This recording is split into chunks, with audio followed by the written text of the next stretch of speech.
Alors, bonjour et bienvenue à tous et à toutes sur cette masterclass de 1 heure sur le thème comment définir votre cible pour attirer les bons clients. Cette masterclass vous est offerte par Africa Digital Academy, qui est un centre de formation basé à Conakry, à la Blue Zone, dans la commune de Dixine. Cette masterclass d'1 heure, donc sur les clients, hein, les cibles, on va voir les personas, etc. On va voir plein de choses. S'inscrit dans une formation euh, qui est présente sur la plateforme en ligne, qui s'appelle Comprendre et cibler son audience sur les réseaux sociaux. Donc, vous pouvez dès à présent vous inscrire. Cette formation, elle est en libre accès, hein. Voilà. Donc, euh, cette formation, donc aujourd'hui dans cette masterclass, nous allons voir plus précisément le chapitre sur les fiches persona. Voilà pour le contexte et le cadre. Ensuite, je vais me présenter. Donc, je suis Gaëlle Bose, coach en e-business pour le centre de formation Africa Digital Academy. Et je co-animerai cette masterclass avec ma collègue Sophie-Anne Zokbelemou, qui est aussi formatrice et coach pour ce même centre de formation. Donc, Sophie, je te laisse la parole, si tu peux te présenter. Merci. Merci déjà, vous avez tout dit. Je suis Sophie Anne, formatrice en marketing communication, puis business coach chez Africa Digital Academy, un centre de formation en métier du numérique. Donc ça va, je suis ravie d'être là parmi vous et je laisse la parole à ma collègue qui va dérouler déjà la formation. Merci. Merci, Sophie. Donc, Oui. cette masterclass, elle va être, on va dire, en 3 parties. La première partie, c'est la partie où je vais introduire des concepts théoriques, on va dire, où je vais expliquer un peu ce qu'est une audience, ce qu'est un persona, etc. Et après, il y a une partie avec étude de cas qui sera présentée par ma collègue, Sofiane, sur la création d'un persona. Et ensuite, nous finirons par un échange questions-réponses. Donc, n'hésitez pas à noter vos questions ou même vous pouvez les mettre dans le chat. Et puis comme ça, à la fin, un quart d'heure, 20 minutes avant cette fin d'heure, euh, on s'arrête, on reprend le chat et on peut relire toutes les questions qui ont été posées et y répondre. Voilà, donc n'hésitez pas à laisser vos questions dans le chat, on se fera un plaisir d'y répondre. Voilà, donc je vais démarrer euh, par une vidéo. Donc, l'écran que vous voyez, c'est l'écran de la formation qui est présente en ligne, hein, et qui est accessible gratuitement. Donc, allez vous inscrire et suivre le cours, hein. Donc là, nous, aujourd'hui, on va voir le chapitre 5 sur créer ses fiches persona. Donc, je vais passer la vidéo. Elle dure 3 minutes. Ça nous permettra d'introduire certains concepts liés à la façon dont on peut créer nos clients Et idéaux qui sont des personas. Donc, c'est 3 étapes simples pour créer votre client idéal.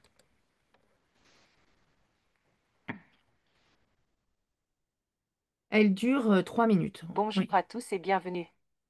Aujourd'hui, nous allons nous plonger dans un élément essentiel pour toute stratégie marketing réussie, la création d'un persona.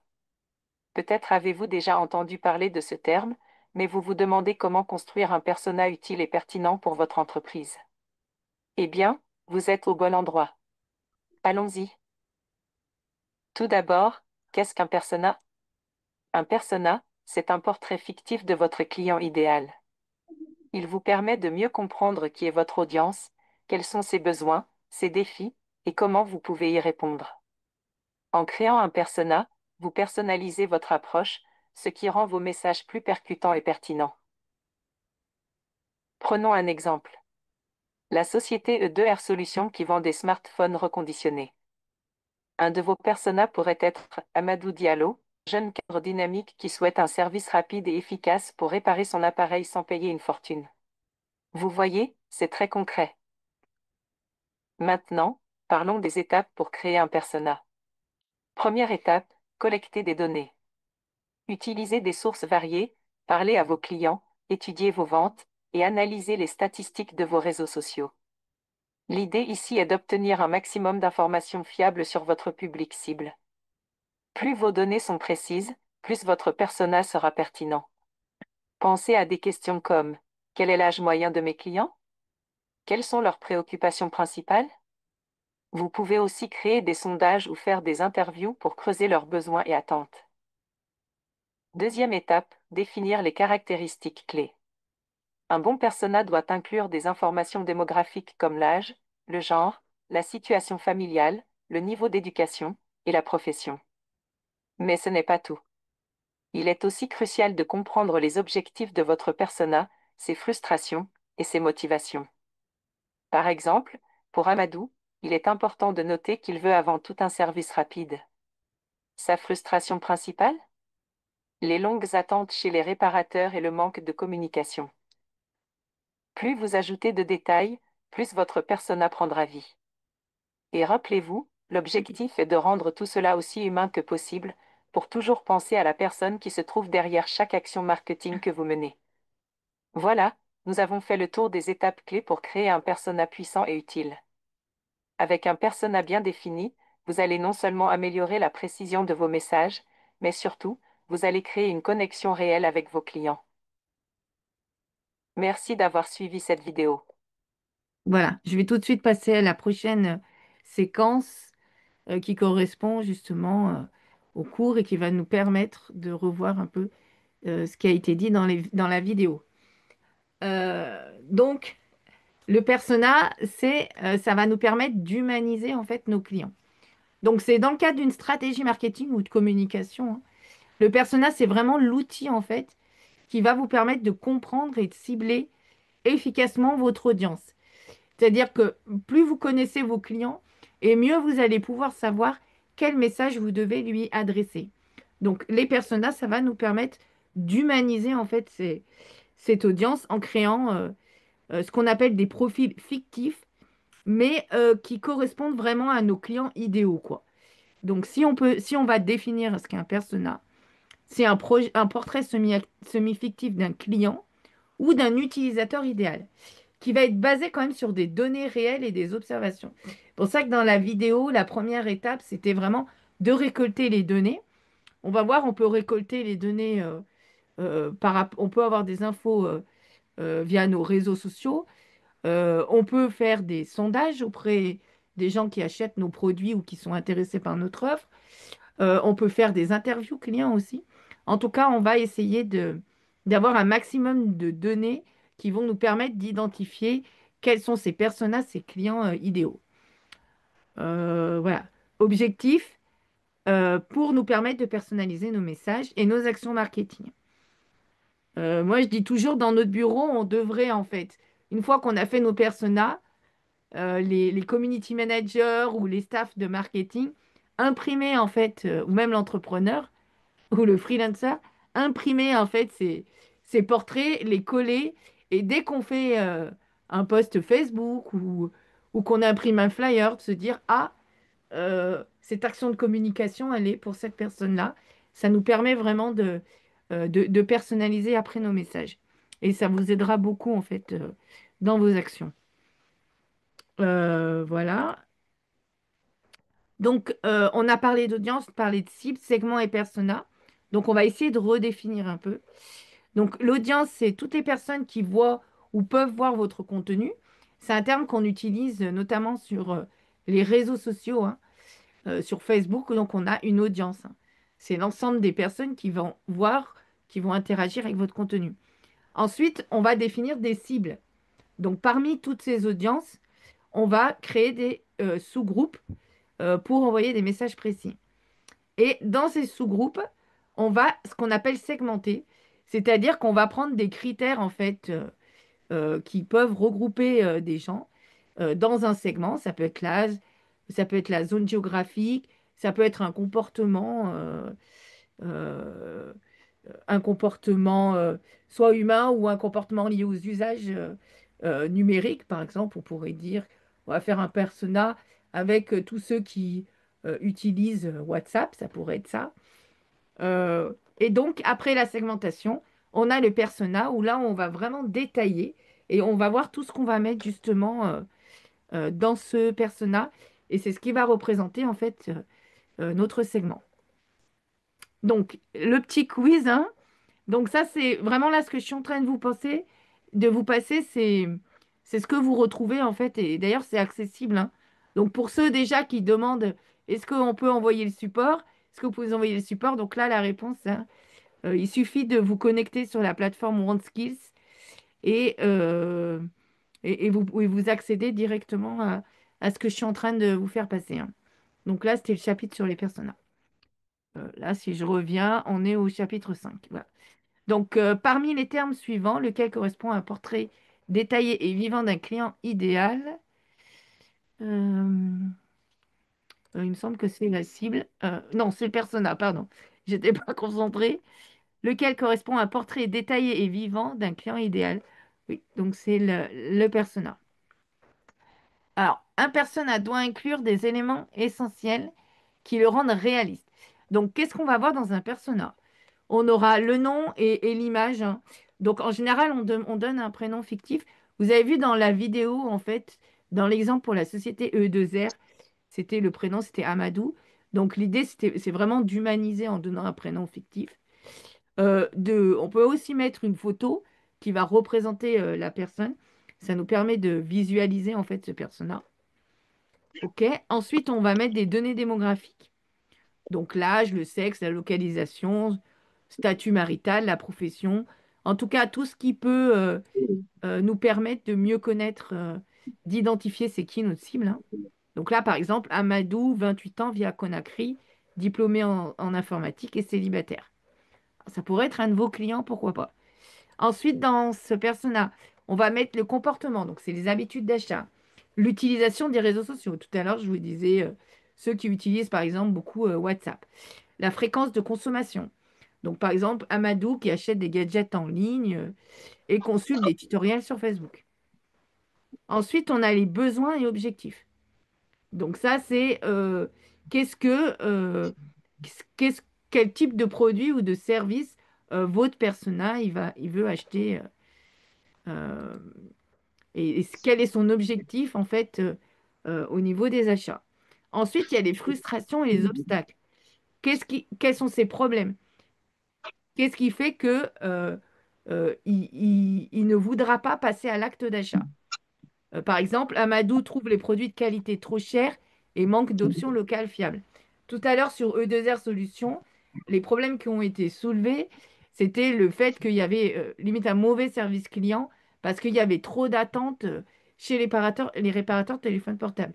Peut-être vous avez déjà été confronté à ça. Ou alors, des fois, on trouve des pièces détachées de mauvaise qualité. Voilà, ça, tout ça, c'est des frustrations et des obstacles euh, dans cet exemple-là, sur la réparation des smartphones ou l'achat de smartphones reconditionnés. Ensuite, donc, on aura les canaux préférés et les habitudes des médias. Donc, votre persona, quels sont ses réseaux sociaux favoris? OK? Est-ce qu'il préfère être sur WhatsApp, sur Facebook, sur LinkedIn, ou plutôt sur TikTok ou Instagram, etc. À quels horaires il se connecte et quels sont les formats de contenu préférés. Voilà, donc un exemple, j'ai peut-être un persona qui peut être actif sur Facebook entre 19h et 21h et qui regarde surtout des vidéos courtes. Voilà.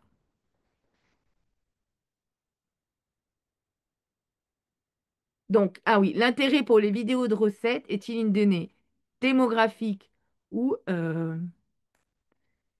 psychographique? Je pense que c'était psychographique. Oui, c'est ça. Donc, construire la fiche persona. Donc, je récapitule, hein. Donc, c'est tout ce on a vu jusqu'à présent. Photo ou image, le nom, les éléments démographiques, donc les données démographiques, les éléments géographiques, les psychographiques. Donc, tout ça, hein, c'est le même groupe. Les besoins et objectifs, les freins et objections, les canaux préférés et les habitudes médias. Et puis, on peut rajouter aussi une citation type, en fait, qui va marquer un peu, je dirais, l'état d'esprit de votre persona. Donc, quel élément n'est pas obligatoire dans un persona? Bah, c'est l'email. On n'a pas, jusqu'à présent, on n'a pas vu, hein. Autant on peut avoir une photo, on peut avoir une citation type, mais on ne met pas d'email dans un persona parce que j'espère que vous l'avez compris, ça reste quand même un portrait euh, fictif en fait de notre client idéal, hein. Donc, visuellement, voilà ce que donne des fiches persona, hein. Donc, vous voyez, on se représente avec une image. Là, on met nom, prénom, ce que la personne, elle fait avec son âge et un petit laïus, ses motivations, ses objectifs, sa personnalité. Voilà, après, ça peut représenter ça. Là, ici, âge 41 ans, travail, etc. Ça, c'est des éléments sociodémographiques. Voilà. Mais ça, ce sont ce qu'on peut, ce que représentent les fiches persona. Si vous avez à construire des fiches persona, voilà ce que ça va donner. Alors, on va repasser une autre vidéo. Elle est assez courte aussi, elle dure 3 minutes. Bonjour et bienvenue à la minute de formation offerte par Actualisation. Comment créer un persona marketing? L'objectif est de se familiariser avec les étapes de la conception d'un persona marketing et de voir concrètement comment l'utiliser. Un persona marketing est un personnage imaginaire représentant un groupe ou segment cible dans le cadre du développement d'un nouveau produit ou service ou d'une activité marketing prise dans sa globalité.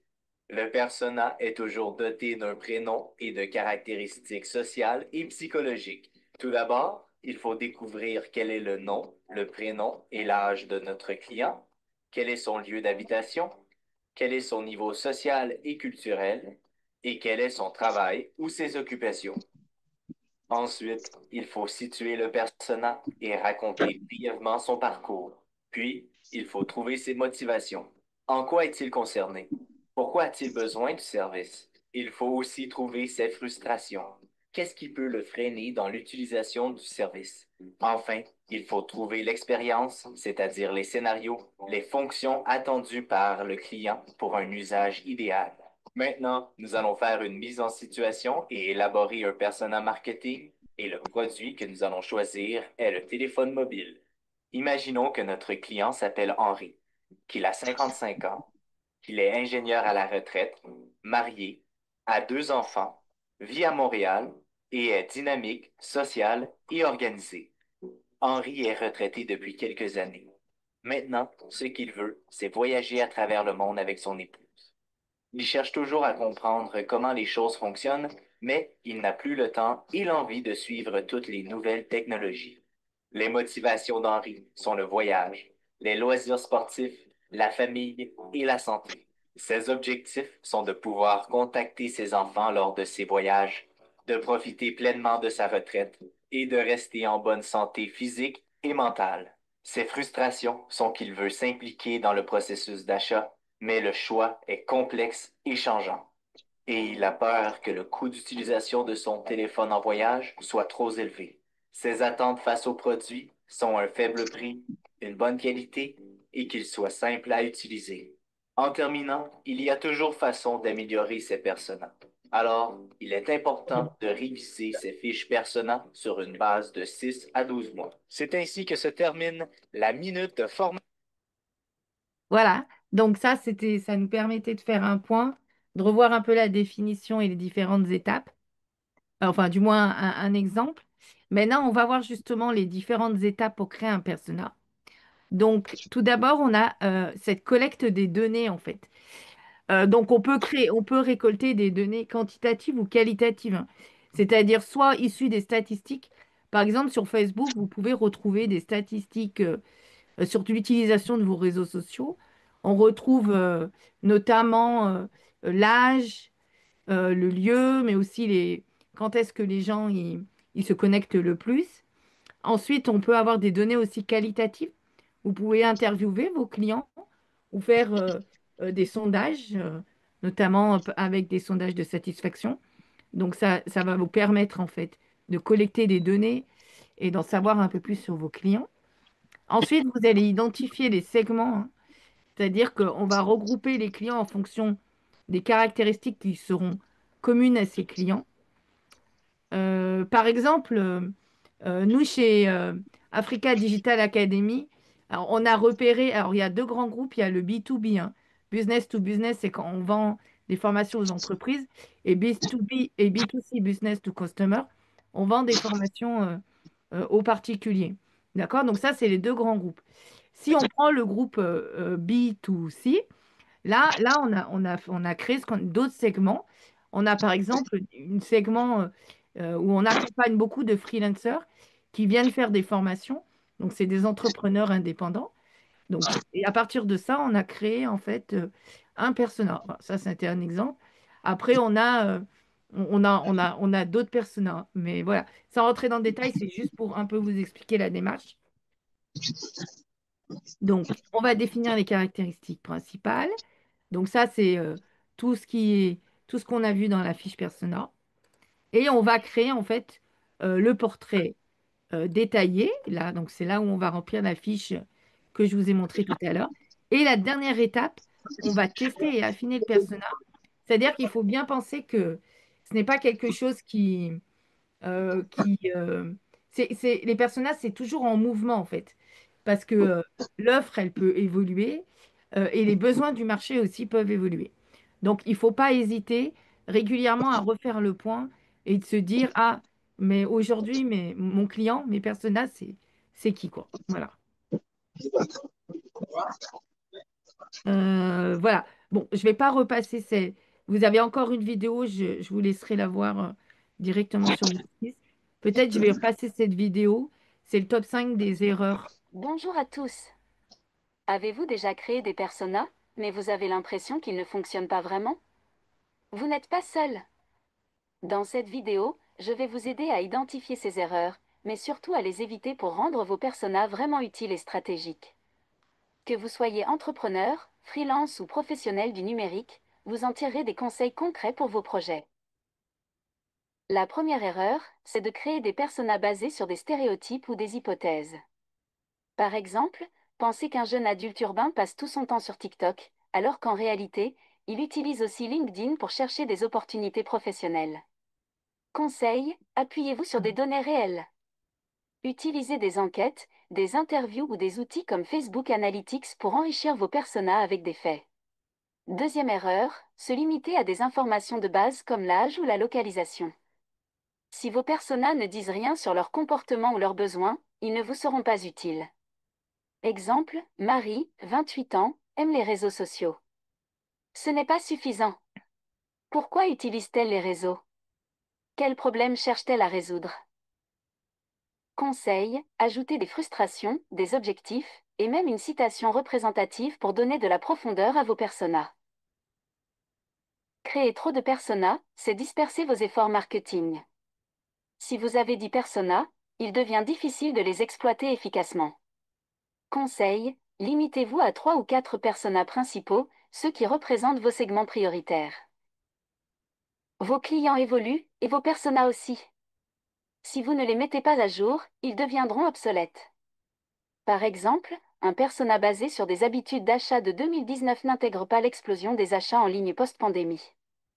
Conseil, revoyez vos personas régulièrement, au moins une fois par an. Enfin, une erreur classique, créer de beaux personas, et ne jamais les utiliser. Ils doivent guider vos campagnes, vos contenus, et même la conception de vos produits. Conseil, partagez-les avec vos équipes et posez-vous cette question, comment ce persona influence-t-il mes décisions? Et vous, avez-vous déjà rencontré des difficultés avec vos personas? Partagez votre expérience ou vos questions dans les commentaires, je serai ravie de vous répondre. Pour récapituler, voici les 5 erreurs à éviter. 1. Basez vos personas sur des suppositions. 2. Créer des personas superficiels. 3. En avoir trop. 4. Ne pas les mettre à jour. 5. Ne pas les utiliser concrètement. Corrigez ces erreurs et vos personas deviendront un outil puissant pour atteindre vos objectifs. Merci d'avoir regardé. Voilà. Donc là, je remets un exemple de persona, hein, pour une entreprise dans le commerce de smartphone. Donc là, j'aurais pu d'ailleurs rajouter son nom, imaginons Amidou Diallo, 28 ans, technicien en informatique à Conakry. Ses comportements, il achète en ligne, il suit des tutoriels sur YouTube et il est actif sur WhatsApp. Ses frustrations, il a des difficultés à trouver des produits fiables localement. Citation, je veux un téléphone qui dure mais sans bruiner. Ses besoins, un smartphone abordable, durable, avec une bonne autonomie. Bon, là, c'est une fiche persona condensée, hein, parce qu'on a vu qu'on pouvait mettre d'autres choses dans la fiche persona.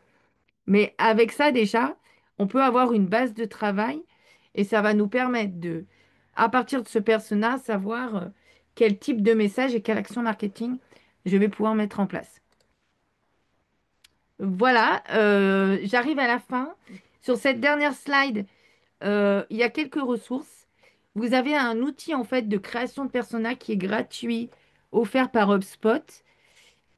Si vous cliquez ici, qui vous permet en fait de créer directement sur ce lien web vos personas en remplissant.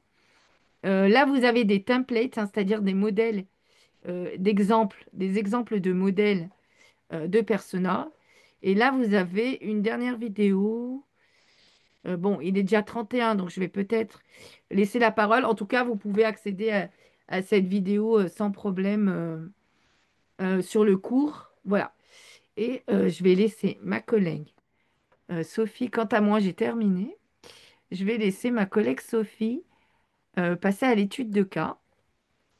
Je dirais juste une dernière chose. Laissez bien vos questions dans le chat pour qu'on puisse après y répondre. Eh bien, merci pour Sophie, la présentation. merci à toi. Oui, et on va parler de comment créer un persona à partir des données Facebook. J'espère que vous me recevez bien. Oui, très bien. D'accord.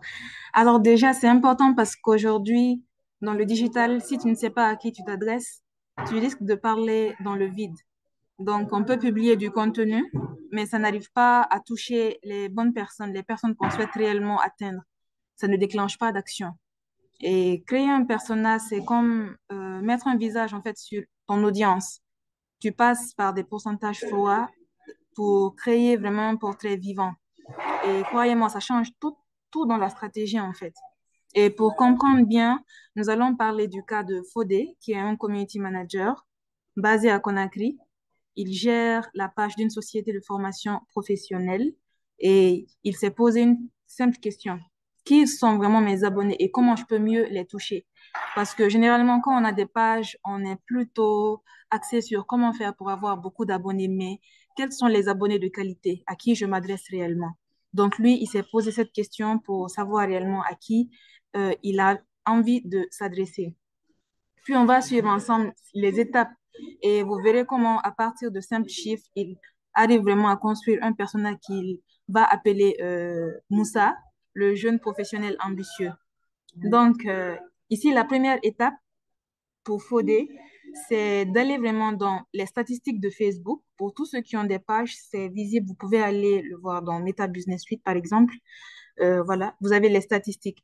Puis là, il va obtenir des chiffres à travers ces statistiques-là. Et on va voir que ces statistiques vont commencer déjà à parler. Donc ici, on constate qu'il y a 58,4% de ces abonnés qui ont entre 25 et 34 ans. Et il y a 25% qui ont entre 35 et 44 ans. Ça veut dire quoi concrètement?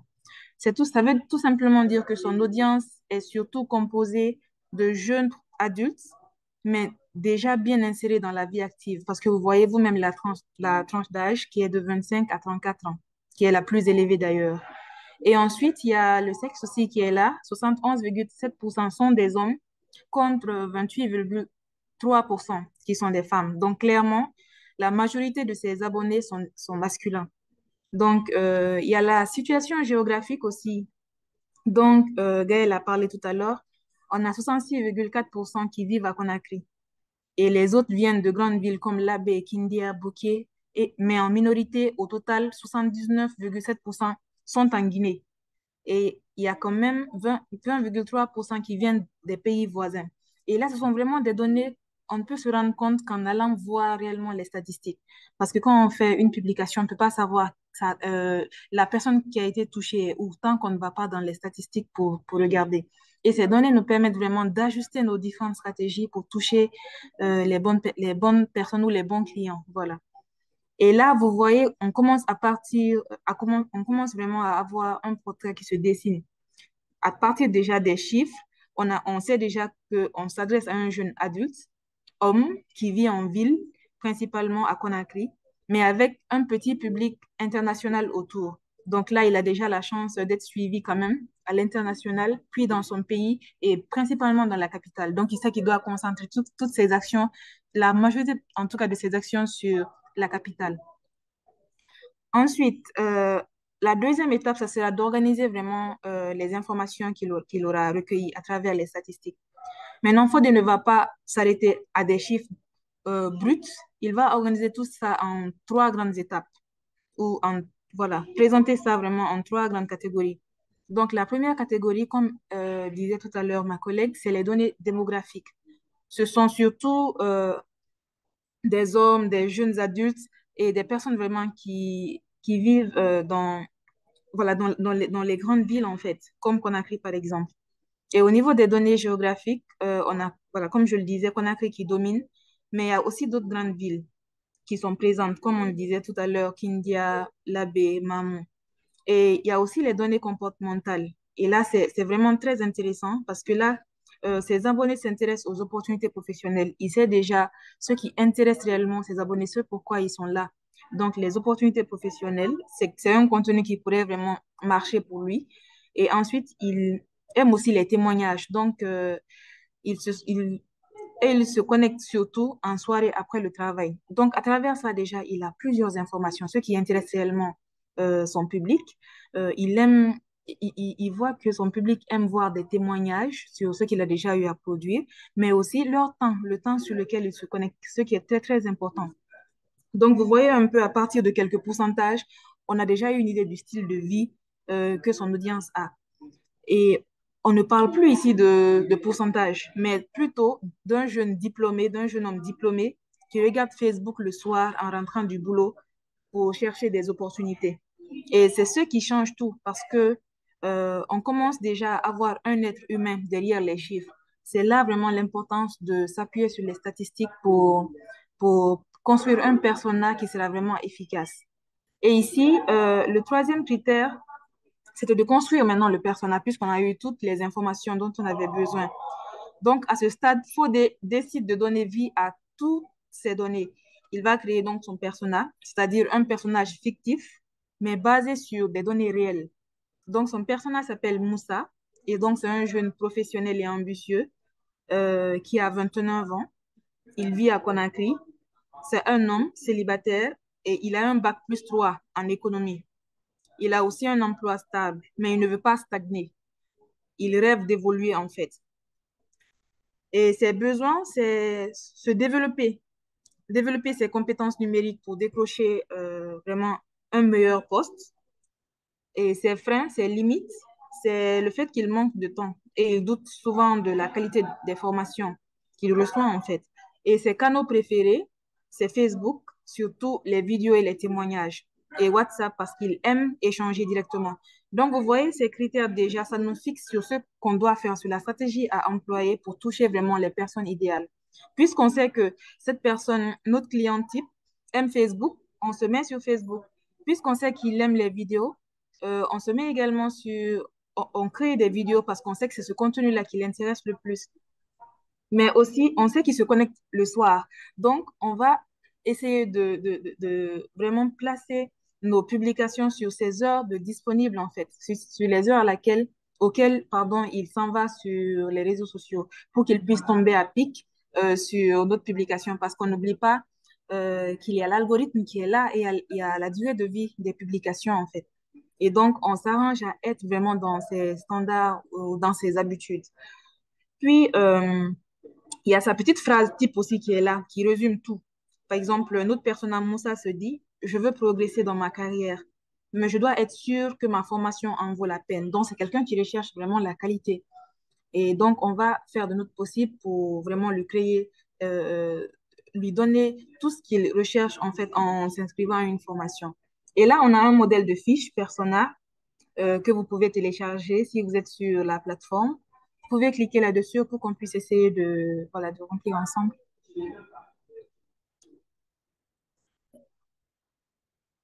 Voilà. Et donc, ici, on a une fiche qui regroupe un peu tout ce de quoi on a parlé au préalable. Donc, on va commencer par remplir. Et donc, sa personnalité et sa journée type. On sait que Moussa est ambitieux, il est sérieux, mais aussi il est curieux. La journée, il est au travail. Le soir, il est un peu avec ses amis, mais il passe surtout du temps sur son téléphone, donc sur les réseaux sociaux, sur Facebook. Et son moment préféré, c'est 18h et 22h pour être connecté, en fait. Et là, ses objectifs, voilà, là, on a décrit sa personnalité. On va au niveau de ses objectifs. Et là, on peut insérer, il veut gagner, par exemple, en compétences numériques. Ça, c'est peut-être l'un de ses objectifs. Ensuite, il veut être compétitif sur le marché du travail. Il veut aussi obtenir, par exemple, un meilleur salaire et bon, une meilleure position parce que c'est ce que tout le monde recherche, en fait. Donc, c'est ça, ses objectifs. Donc, on remplit cette partie qui concerne ses objectifs. Ensuite, il y a ses freins aussi. Pourquoi c'est important de mettre les freins? Parce que ça nous permet de comprendre un peu ses motivations, ses frustrations et ce qui lui pousse vraiment à passer à l'action. Et une fois qu'on aurait résolu ces problèmes, ça veut dire qu'on aura eu un client, un prospect qu'on pourra facilement convertir en client. Et donc ici, ses freins, c'est qu'il n'a pas beaucoup de temps à cause du travail. Et il a peur peut-être de perdre son argent dans une formation peu crédible. Et aussi, il hésite entre plusieurs offres soit il ne sait pas laquelle choisir. Donc, en fonction de ces craintes-là, nous, on va proposer, par exemple, en tant qu'Africa Digital Academy, des formations en ligne, par exemple, adaptées à son rythme. Donc, il peut se connecter à l'heure qui lui convient. Il n'a pas de limite sur le temps et autres. Puis, voilà, il suit ses cours à son rythme. Ça peut être, par exemple, une très bonne approche pour pouvoir convaincre une personne qui n'a pas de temps. Vous voyez? Et voilà. Et ensuite, il y a les messages marketing à lui adresser. Donc, ces messages marketing, on doit en fait le rassurer avec des témoignages concrets d'anciens apprenants, par exemple. Ça fonctionne bien. On a vu que dans nos statistiques, les témoignages, ça marchait vraiment. Et on a vu que notre audience aimait ça. Donc, on est sûr que si on met un post témoignage, ça va avoir plus d'impact. Donc, notre message marketing, ça serait vraiment de les rassurer avec des témoignages concrets d'anciens apprenants, par exemple. On doit aussi lui montrer que la formation est certifiée et reconnue parce qu'il a quand même besoin d'avoir un certificat qui va l'aider à aller de l'avant dans le domaine professionnel dans lequel il est.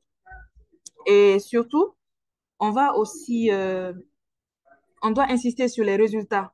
Voici comment X a trouvé un meilleur poste après cette formation parce qu'il a besoin d'être rassuré, il a besoin que notre offre soit crédible pour pouvoir souscrire vraiment à notre service. Donc, c'est comme ça on fait pour toucher les bonnes personnes. Donc, déjà, la personne, on sait qu'elle est intéressée, elle est disposée déjà à souscrire à notre offre et on résume ainsi toutes nos actions à lui convaincre.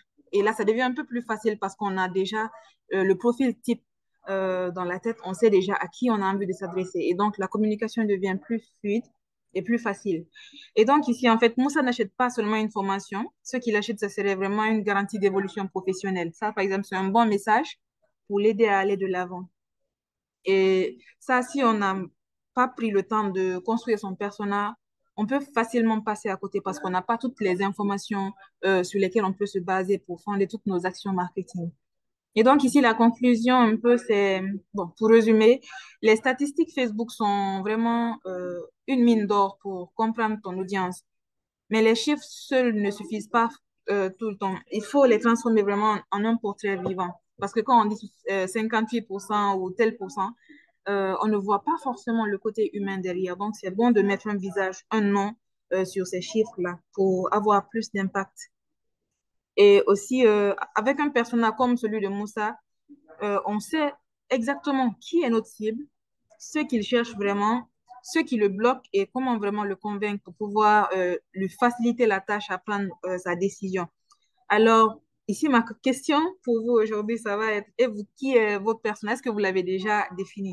Donc, il faudra que vous preniez le temps de, après cette masterclass, de regarder vos propres statistiques, d'organiser les données et de construire vraiment un personnage qui sera celui qui vous faut votre client type, en fait.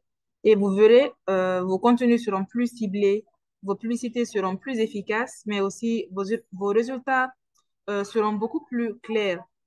Donc, c'est ce que j'avais à partager avec vous. J'espère que je n'ai pas été trop longue et merci pour votre attention. Merci Sophie, c'était un bel étude de cas. Super, donc tu es parti Merci. des stats de Facebook. Après, on a dit aussi que donc il y a les stats de Facebook qui sont vraiment une mine d'or, c'est vrai. Après, il faut aussi ne pas hésiter à faire des sondages, des interviews clients, etc. pour faire une fiche personnelle. En tout cas, merci, c'était très intéressant. Donc, dans le process de l'apprentissage, après, vous avez un exercice qui est corrigé et vous avez une fiche synthèse, mémo d'ailleurs qu'on peut peut-être aller voir, voilà, qui redonne en fait la définition, les éléments à inclure dans un persona, les bonnes pratiques, les outils utiles et les étapes pour créer un persona. Donc ça, c'est une fiche que vous pouvez aller télécharger et garder comme support de cours. Et après, vous avez un quiz qui vous permet de valider en fait l'ensemble de ce chapitre de cours. Voilà. Alors, il nous reste quoi? C'est 15 minutes, un peu moins de 15 minutes.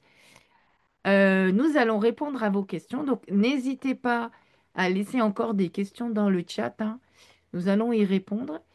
On en a une première. La parole vous est donnée, hein. On n'est pas nombreux, hein. Donc, si vous voulez poser une question directement, vous pouvez prendre la parole. En attendant que vous réfléchissiez, je vais répondre à une première question de Monsieur Ba, qui est à Lambani, ok. Ah, donc c'est en République de Guinée à Conakry. Je voudrais savoir, vu que les abonnés sont nombreux, certains comptent plus de 10 000 abonnés, est-ce que c'est nécessaire de le faire, le persona de toutes ces personnes, ou bien y a-t-il une méthode facile à utiliser pour le faire? Donc en fait, un persona, ce n'est pas un abonné, hein. Ce n'est pas égal à un client. Un persona, c'est le portrait en fait euh, de notre client idéal, hein. Donc dans ces 10 000 abonnés, peut-être il va y avoir deux ou trois personas, hein, c'est-à-dire deux ou trois portraits types de nos clients, hein. On a dit qu'il en fallait pas trop, mais qu'on pouvait en avoir, je pense, au moins trois, ou en créer entre deux et cinq personas. Ça va nous permettre de couvrir en fait nos segments, hein. Donc là, on a déjà donné des exemples sur un centre de formation. On a vu pour E2R Solutions ou une entreprise qui vend des téléphones portables.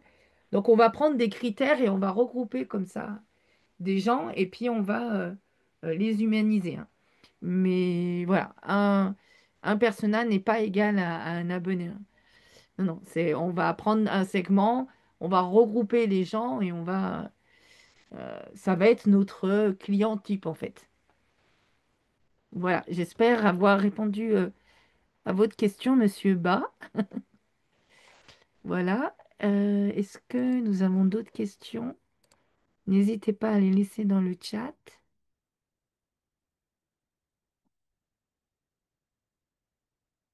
Alors, pourquoi est-il préférable de créer entre 2 et 5 personas?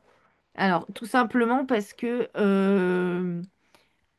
si on crée trop de personas, on risque de se perdre en fait dans notre façon de communiquer. Voilà. Et puis en général, quand on vend, hein, que ce soit du produit ou du service, on se rend compte qu'en fait, on vend à un type de personne. Ça, c'est la base même du marketing, hein. On ne vend pas à tout le monde, on vend bien à des types de personnes. Et, et, et plus vous travaillerez et vous affinerez, hein, ces clients types, plus vous pourrez, en fait, vous serez en capacité de pouvoir affiner vos messages et de parler des problèmes et donc des solutions à apporter pour vos clients, quoi. Et, euh, et moi, si j'ai un conseil vraiment à vous donner, c'est d'être à l'écoute en fait du terrain, être à l'écoute si vous avez une équipe de commercial ou même juste un commercial, hein. Quand on est entrepreneur, en général indépendant, on est nous-mêmes le commercial. Mais quand vous êtes sur le terrain, voilà, les poignées de main, les rencontres avec les gens qui achètent vos produits ou vos services, soyez bien à l'écoute en fait de c'est quoi leurs problèmes, c'est quoi leurs attentes par rapport à vos produits et vos services. C'est ça qui vous permet d'affiner en fait et de mettre ça après dans vos fiches persona. Comme ça, après, quand vous rentrez au bureau et que vous avez besoin de communiquer, et ben hop, vous allez vous référer à ce que vous avez entendu et observé du terrain. Ça, c'est vraiment comment dire, un conseil que je vous donne. Monsieur Ba, vous avez levé la main, vous souhaitez intervenir? Oui, c'est Oui, moi qui avais posé la question sur très bien. les abonnés, là, sur Hmm. le personnage lui-même. Mais ma correction était justement perdue là. Je n'ai pas suivi par rapport à la réponse. Si vous avez déjà donné la Ah oui, oui. J'ai déjà répondu en disant que en fait, un abonné ne correspond pas à un persona. Un persona, réponse. on va regrouper en fait. C'est un client type. Donc, on va regrouper. Peut-être que parmi les 10 000 abonnés, vous avez trois clients types, hein. On peut dire peut-être, alors ça dépend de ce que vous faites, mais on a vu dans les exemples, par exemple là, du centre de formation sur l'étude de cas qu'on vient de faire, ben, on peut avoir un persona je ne sais pas moi, une personne qui est salariée, mais qui recherche continuellement à se former. On peut avoir un autre persona, peut-être, euh, comment dire, un étudiant en fin d'études et qui cherche en fait euh, aussi à se former sur les outils du numérique pour pouvoir enrichir son CV. Voilà, ça c'est des exemples. Donc, peut-être que dans le persona étudiant, ça représente 3 000 abonnés, vous voyez? Donc, un persona n'est pas égal à un abonné, hein, mais un persona va D'accord, il n'y a pas de regrouper problème. un ensemble, Si hein. vous permettez, madame, Oui, si oui, vous permettez, c'est comment justement catégoriser ces gens-là? Est-ce que c'est à travers leur profession ou bien comment catégoriser ces gens-là en disant que cette catégorie de personnes appartient à un tel personnage, cette telle autre catégorie de personnes appartient à un tel personnage? C'est ce que je oui. n'ai pas compris. Oui, en fait, c'est ce qu'on appelle la segmentation. C'est-à-dire qu'il faut que vous Ok. trouviez en fait des éléments de différenciation qui sont le plus importants par rapport à votre offre et votre service. Qu'est-ce qui va différencier les gens? Là, quand je parle des étudiants et des personnes, des salariés qui sont au travail et qui ont besoin d'une formation en continu, pour cet D'accord. exemple-là du centre de formation, bah, du coup, mes deux segments, ça va être, bah, il y a l'âge forcément, parce que l'âge différent quand on est étudiant et quand on est en formation continue. Il peut y avoir le genre, il peut y avoir donc la situation, ok, étudiant, et voilà. Ça, c'est des segments déjà qui diffèrent. Ça diffère et c'est ce qui nous permet de regrouper les gens. Donc justement, c'est en D'accord. fonction de votre offre et de service, c'est à vous de voir qu'est-ce qui vous permet de distinguer vos clients, en fait. Oui, merci beaucoup. Tout le travail, il est là, mais je sais que c'est pas évident, mais comme je le disais, un de mes conseils, c'est de vraiment, c'est le terrain qui va vous dire aussi les choses, quoi. On a bien sûr les statistiques, on l'a vu dans l'étude de cas, les statistiques déjà des réseaux sociaux éclairent sur beaucoup de choses, hein, parce que les gens qui vous suivent, c'est des gens qui apprécient ce que vous faites, donc ça éclaire déjà sur, on a vu l'âge, le lieu, les horaires de connexion, etc. Et après, il faut compléter ça avec des éléments plus terrain. Quand vous parlez avec vos clients, quand vous échangez avec vos partenaires, soyez bien à l'écoute en fait de qui ils sont et de ce que sont leurs problématiques en fait. Comme ça, vous pourrez vraiment répondre en fait à leurs attentes. Tout l'enjeu, il est là. C'est clair. Merci. Merci. Alors, on a encore 5 minutes, donc on peut encore répondre à des questions.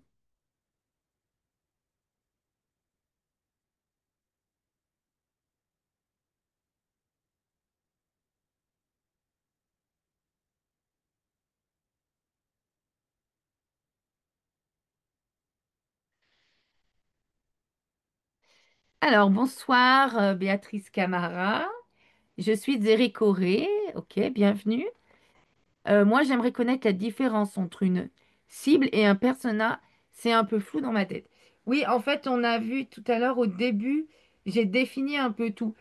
On va dire que la cible, c'est un ensemble. Ok. Et le persona, c'est quelque chose, ça fait partie de votre cible, hein, d'accord?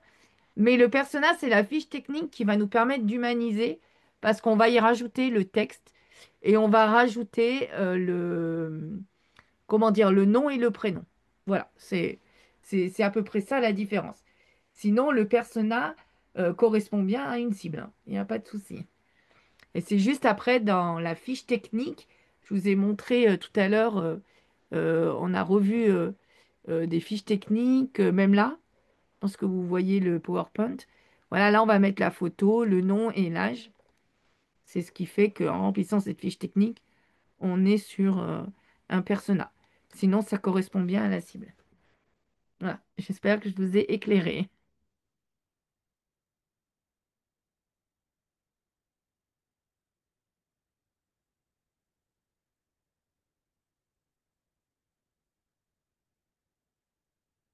Merci à vous, Béatrice. Euh,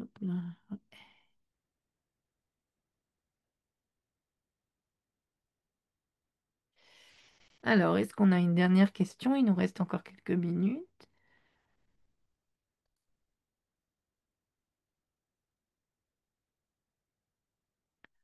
En tout cas, c'est sympa de savoir qu'on a des gens, des personnes qui viennent un peu de partout.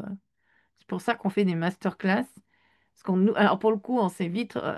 Voilà, une de nos problématiques, de nos personnages, justement, enfin de notre cible, c'était: Ah, vous avez des formations, c'est juste à Conakry. Nous, on est à l'intérieur du Paris. Comment on fait? Et c'est à cause de cette frustration qu'on a créé la plateforme OneSkills, hein. Voilà, donc ça, c'est encore un exemple terrain, hein. À force que les gens disent. Voilà, ils ont vraiment exprimé cette frustration. On s'est dit, bon, il faut qu'on fasse des masterclass et qu'on crée la plateforme OneSkills pour que chacun puisse accéder aux formations qu'on proposait, quoi.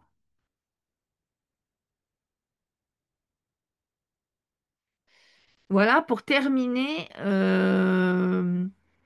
un autre conseil, hein, que j'ai déjà parlé, euh, qu'on- qui a été abordé dans la vidéo, c'est le fait de mettre à jour régulièrement suivant l'évolution du marché, hein. Il ne faut pas hésiter au moins une fois par an à se poser, à se dire, ah, aujourd'hui, mes clients, c'est qui? Parce que déjà, votre offre, elle a pu évoluer, OK? D'une part. Et ensuite, le marché, hein, le besoin du consommateur a pu évoluer.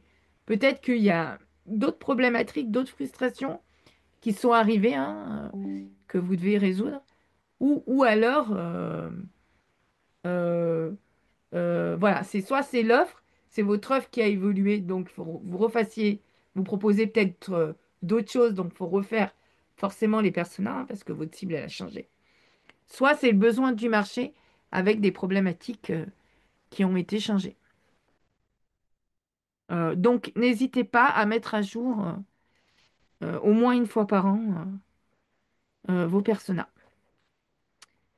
Bon, bah, je pense qu'on a terminé. Monsieur Ba, vous avez levé la main. Vous souhaitiez dire autre chose? en fait, c'est une différence que je voudrais, bon, un avis que je voudrais vous demander en tant Mhm. que spécialiste. En fait, sur la création, par exemple, entre créer une, un contenu de qualité et le boostage, qu'est-ce qui est mieux pour mieux atteindre justement sa cible?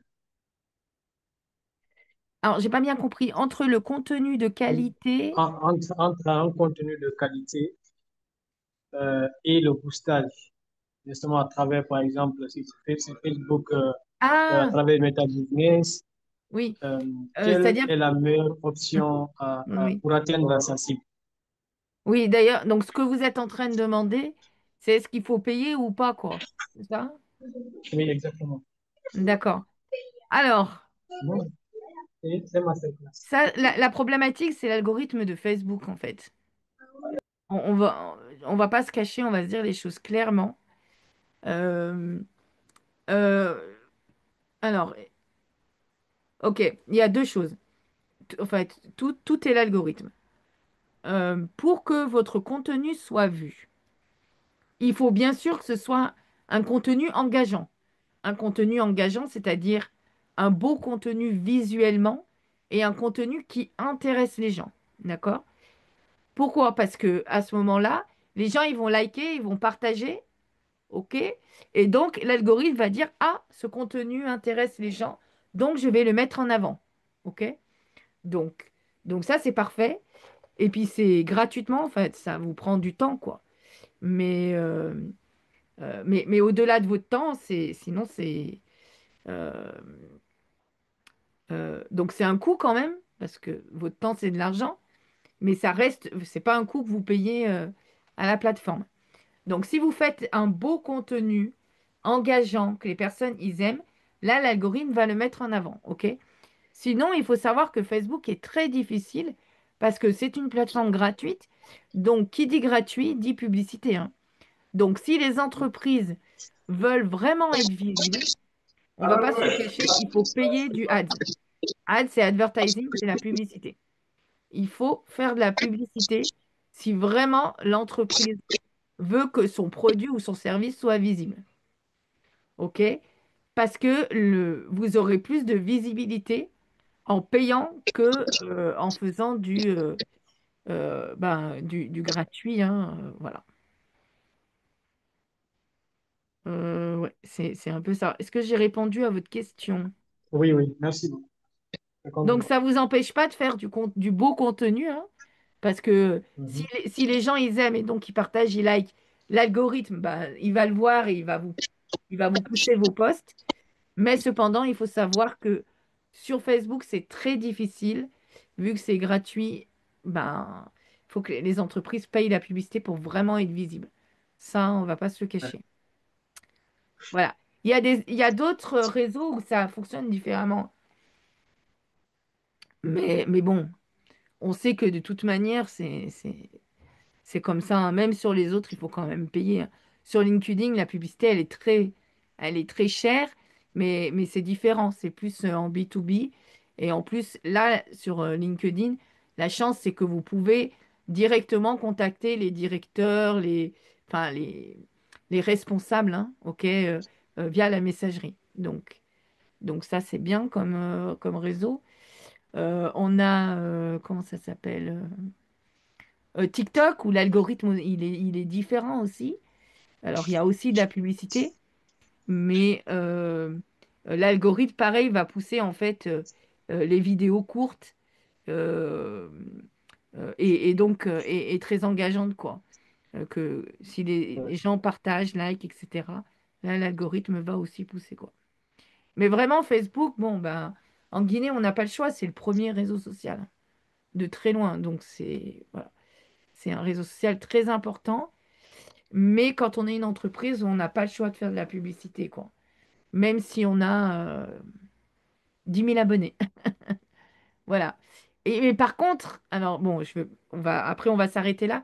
Mais un dernier conseil pour la publicité Facebook, c'est le ciblage hein, qui est très important. C'est-à-dire qu'il ne faut pas rester dans le général, hein. D'où l'intérêt de vraiment connaître. vos personas. Vous prenez votre persona, hein, OK, et vous mettez ça dans tout ce qui est besoin, les données démographiques, tout ça, et vous mettez ça dans les audiences, hein. C'est vraiment très poussé, hein, la publicité sur Facebook. On met les comportements, on met les intérêts. Donc là, n'hésitez pas à mettre ce qui correspond à vos personas. Comme ça, au moins, vous payez, mais pour aller vers des gens qui correspondent à votre cible, hein. Et du coup, vous me direz à combien vous payez le lead, parce qu'en fait, on paye le prospect. On paye par à chaque fois que vous avez un prospect. Donc un prospect, ça vous coûte de l'argent, hein, mais bon, un prospect coûte toujours de l'argent. Donc c'est un autre moyen, quoi. Ouais. Voilà, voilà. Bon, ben, je pense qu'on en a terminé. On s'est dit beaucoup de choses. J'espère que je vous ai pas, j'en ai pas trop dit. Euh, En tout cas, n'hésitez pas. Le cours, il est là, hein. Tout ce qu'on a vu aujourd'hui, hein, c'est le chapitre 5, créer ses fiches persona, du cours comprendre et cibler son audience sur les réseaux sociaux, de la plateforme OneSkills. N'hésitez pas aussi à aller sur notre chaîne YouTube, hein, OneSkills, où là, vous retrouvez plein de tutos sur plein d'outils numériques, quoi. Voilà, Facebook, enfin voilà, il y a les réseaux sociaux, mais pas que, hein. Voilà, et le mois prochain, notre masterclass sera sur le CV. Comment on va voir ensemble comment est-ce qu'on peut, grâce à l'intelligence artificielle, écrire un titre, une accroche, etc., etc. Bonne soirée. Bonne Merci à soirée. Au tous et revoir. à bientôt. Donc au mois prochain pour la prochaine masterclass. Au revoir.